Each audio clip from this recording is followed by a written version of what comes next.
بسم الله الرحمن الرحيم. الحمد لله رب العالمين والعاقبة للمتقين والصلاة والسلام على أشرف الأنبياء والمرسلين سيدنا و نبینا محمد و علی آله و صحبه اجمعین. اما بعد، بینندگان عزیز و ارجمند شبکه جهانی شارجه، خدمت شما سلام دارم. وقتتون بخیر باشه. انشالله در خدمت شما هستیم با برنامه آداب عبادت. ما در مورد آداب همسایگی و رعایت حقوق همسایه صحبت میکنیم. از دیگر حقوق همسایه اینه که انسان در خوشحالی ها و در ناراحتی های همسایه شرکت بکنه. چه خوشحالی باشه چه ناراحتی باشه، خدای نکرده، در هر حالت ما با همسایه‌مون شریک بشیم، در خوشیهاش و در ناخوشیهاش. اگر همسایه ما عروسی داره، مناسبت خوبی داره، بریم و با او مشارکت بکنیم و اون خوشحالیش رو تقسیم بکنیم بین خودمون، مادامی که در اون هیچ گونه معصیتی نباشه. و اگر خدایی نکرده سختی به او رسید، مصیبتی به او رسید، باز ما در مصیبت او خودمون رو سهیم بدونیم، شریک بدونیم، تا اینکه از مصیبت او کاسته بشه، کم بشه و پشت و پناه او بعد از خداوند باشیم و حق و حقوق او رو رعایت بکنیم. از دیگر حقوق همسایه، خیرخواه او باشیم، نصیحت او بکنیم، یعنی خالصانه مخلصانه نصیحتگر او باشیم و امر به معروف کنیم و نهی از منکر بکنیم. حالا ممکنه بعضی از ماها از همسایه چیزهای بدی ببینه، یا اینکه از کارهای خیر و کارهای خوب مثلا خیلی چیزا به دوره و ممکنه ترک کرده باشه. ما باید ناصح او باشیم، او رو نصیحت بکنیم، امر به معروف بکنیم و نهی از منکر بکنیم و این یکی از حقوق واجب همسایه است که ما باید رعایت بکنیم.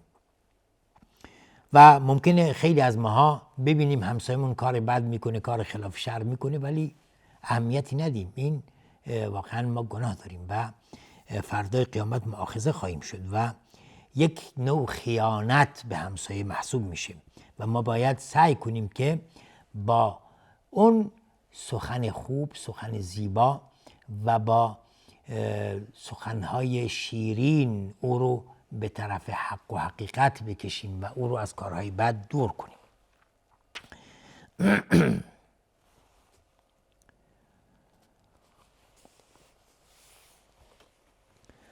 از دیگر حقوق همسایه اینه که اگر همسایه میخواد که از اون خونش جا به جا بشه یا بخواد خونش رو به فروش برسونه،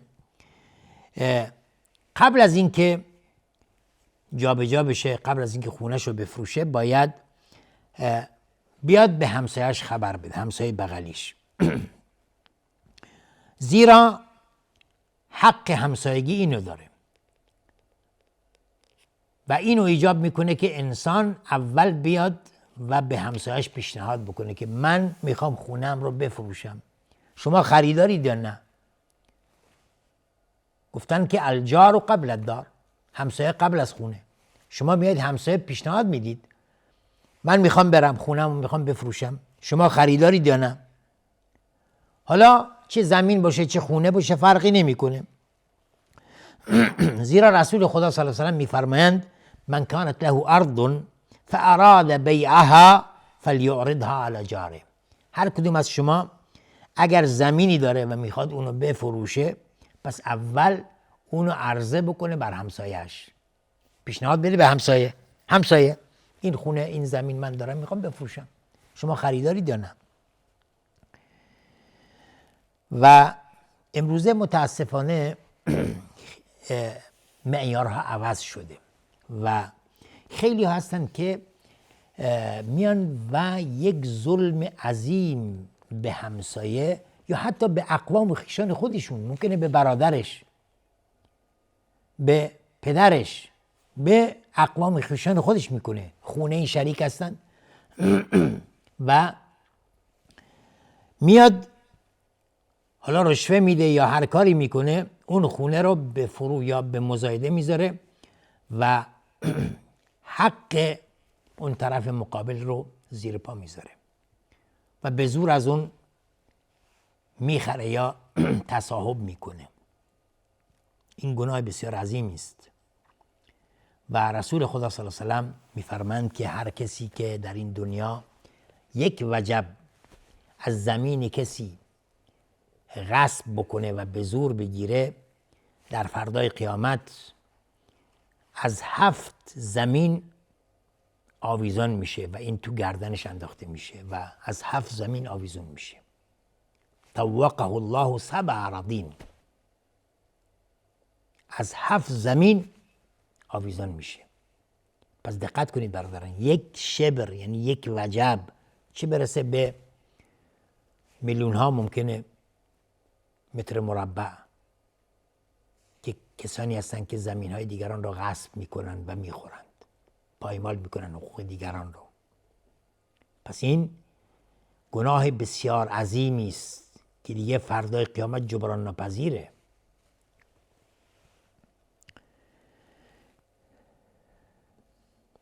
از دیگر حقوق همسایه اینه که میگه اگر همسایه شما احتیاج پیدا کرد که مثلا چوبی یا بیمی آهنی در دیوار شما بکنه، حالا طوری بود که نیاز داشت که اون چوب یا اون بیم آهنش رو دیوار شما بذاره، از حسن همجواری و همسایگی اینه که شما اجازه بدید این کار رو بکنه. زیرا رسول خدا صلی الله علیه و سلم میفرمایند لا یمنع جار جاره ان یغرس خشبة فی جداره. میگه هیچ همسایه‌ای همسایه‌اش رو منع نکنه از این که چوبی در دیوارش قرار بده.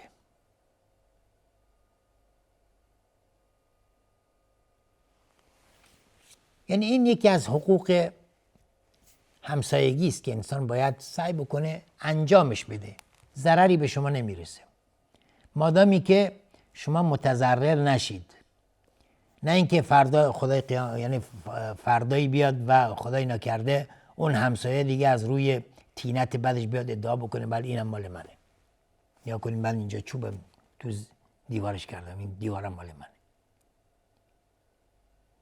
بعد از رعایت اون حقوق قانونی و قراردادی که می نویسن تا اینکه خدای نکرده فردا دردسری براش ایجاد نشه.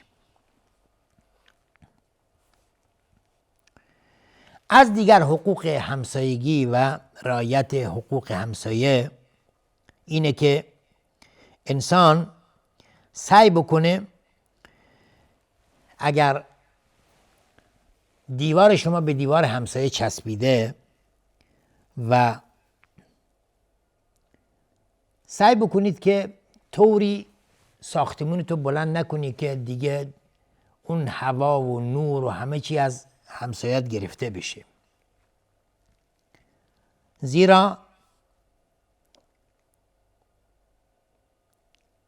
این یکی از حقوق همسایه است که انسان باعث اذیت و آزار همسایه نشه که طوری دیوار بلند بکنی یا طوری قرار بدی که مسلط بر خانه همسایه بشه که دیگه تمام اون به حساب ناموسش و شرفش اینا همه زیر پای شما باشه و دیده بشند.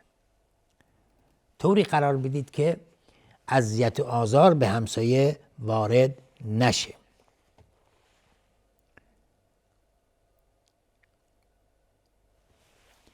حالا اگر میخواید دیواری چیزی درست بکنید سعی بکنید که فاصله بیاندازید و یا اینکه اون دیوار طوری باشه که دیگه هوا و نور اینها از همسایه گرفته نشه.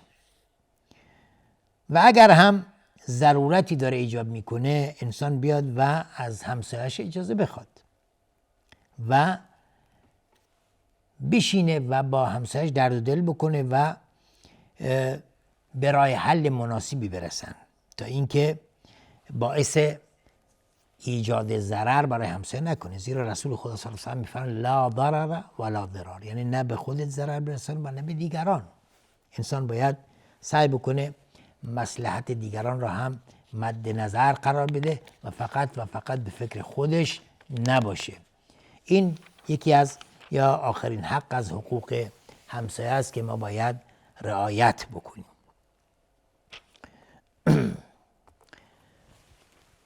از دیگر عبادت هایی که خیلی مهمه و ما باید رعایت بکنیم و بدونیم که چه چیزهایی باید چگونه عمل بکنیم در این آداب رعایت کردن حق یتیم، یعنی با یتیم چگونه برخورد بکنیم. در مورد ایتام احادیث بسیار زیادی و آیات بسیار زیادی اومده که خداوند امر کرده که ما به ایتام، به کسانی که یتیم هستند، پدرشون رو از دست دادند، به اونها خوبی بکنیم و ثمرات و فضائل کفالت یتیم چقدر در اسلام مهمه و ما باید حقوق اونها را چگونه رعایت بکنیم و این آداب و این ادب چگونه باشه.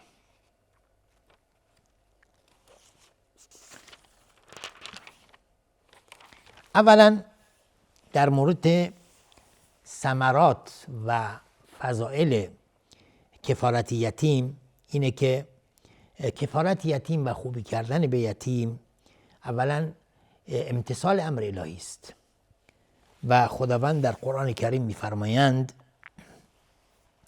واعبدوا الله ولا تشركوا به شیئا وبالوالدین احسانا وبذی القربى والیتامی، یعنی خوبی کردن به یتاما جزو احسان است و جزو اوامر الهی است که انسان باید رعایت بکنه.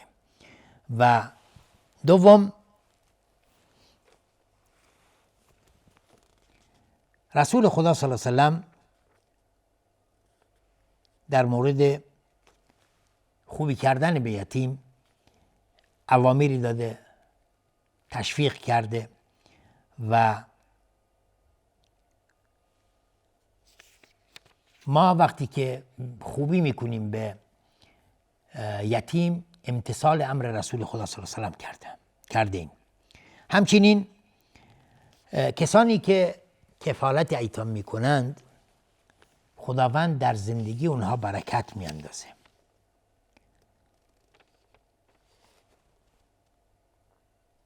زیرا حضرت رسول اکرم صلی الله علیه و سلم یتیم بودن وقتی که یعنی ابو طالب عموی پیامبر صلی الله علیه و سلم اومدن و کفالت حضرت محمد صلی الله علیه و سلم کردند و برکت وارد زندگی اونها شد. زیرا ابو طالب فقیر بودن و حتی بچه هاشون نمیتونست سیر بکنه و وقتی که رسول خدا صلی الله علیه و سلم اومد زندگی اونها تقریبا دگرگون شد و برکت افتاد در زندگی اونها.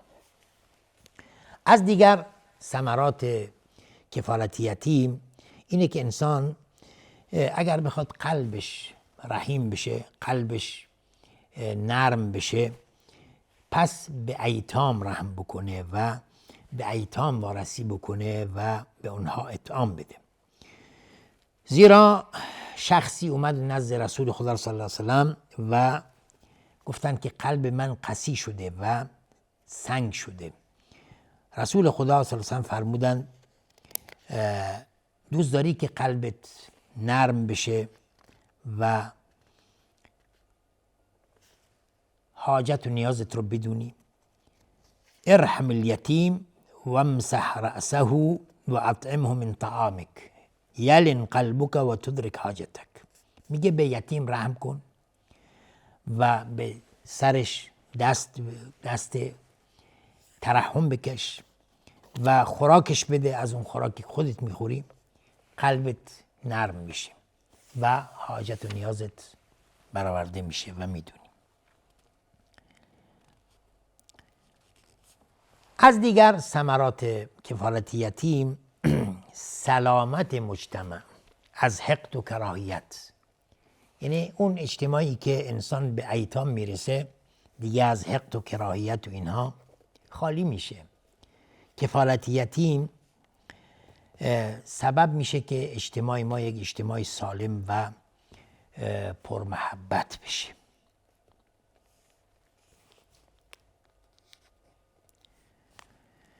از دیگر ثمرات کفالت یتیم دلیل بر صلاح زن هست که حیات خودش رو وقف ایتام کرده.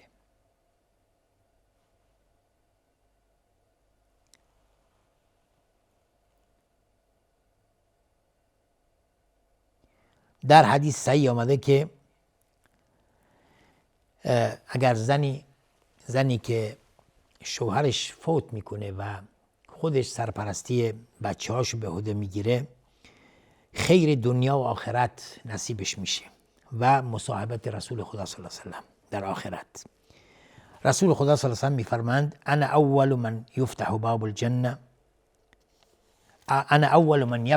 الجنه الا انه تأتي امرأة تبادرني فاقول لها ما لك وما انت فتقول انا امرأة قعدت على ایتام لی یا قعدت على ایتام لی.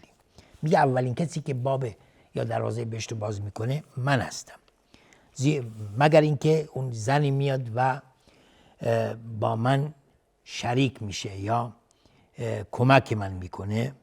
من بهش میگم که چیکاره هستی؟ چی میخوای و تو چیکاره هستی؟ میگه من زنی هستم که پای ایتام نشستم، ایتامی داشتم و اونها رو بزرگ کردم. پس این اجر بسیار عظیمی است. همچنین اون حسناتی که انسان نصیبش میشه، زیرا حدیث از رسول خدا داریم که پیامبر میفرمایند کسی که سر یتیمی رو مسح بکنه